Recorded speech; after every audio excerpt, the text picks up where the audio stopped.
mambo magumu ambayo Mwenyezi Mungu kayaweka kwa wale ambao wanakosa kuwatunza na kuwalea vyema watoto mayatima.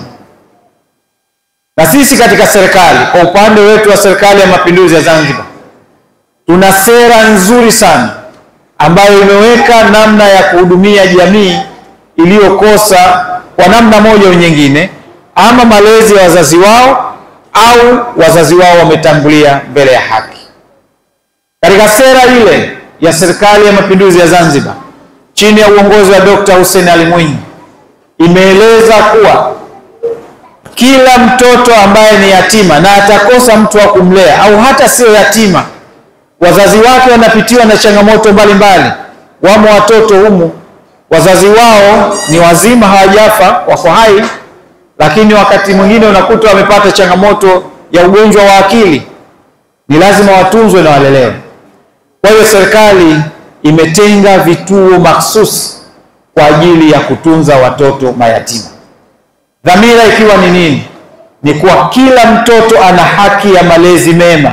Kwa hivyo kama twaingiza furaha leo kwa yatima, tukumbuke Allah tabaraka wa taala katika kudia kwamba furaha hii haikuanza kwetu, bali Allah tabaraka wa taala wakati wote anawakirimu yatima.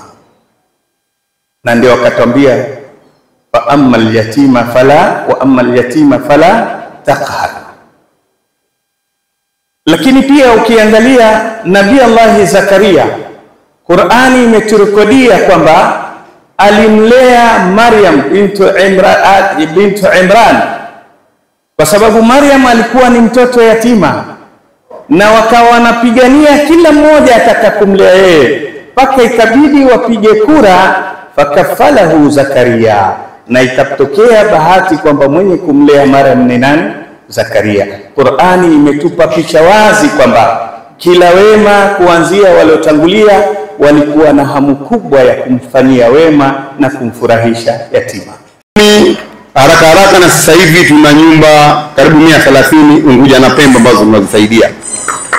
Katika hizo nyumba ambazo tunazisaidia, kuna nyumba ambazo zina familia wa mayatima. Kwa hivyo hizo tunawapa kipaumbele, ambazo ziko Unguja kidogo na Pemba kidogo. Si nyingi sana katika hizo nyumba 130, tuna kama nyumba 40 ambazo ndo zina familia zenye mayatima. Zilizobakia zote ni zenye hali ngumu. Alhamdulillah rabbil alamin, na kama tunakwenda vizuri, lakini tunapokwenda kusaidia kila mwezi tumejipangia kila Jumapili au Jumamosi ya mwisho wa mwezi ndio tunakwenda kupeleka hicho tunachojaliwa, na mara nyingi inakuwa ni chakula. Tunakaribisha wanachama bado, kwa sababu wanachama tunao ni kidogo na donation ziko kidogo sana, na sisi malengo yetu tunatamani kuwa makubwa na yende mbele zaidi. Kwa hivyo kadri tutapopata wanachama wengi, kwa hivyo tutaweza kufanya mambo mengi zaidi. Kwa hivyo mpaka sasa hivi na mlango uko wazi, kila mwanachama anayetaka kujiunga na Food Bank anajiunga.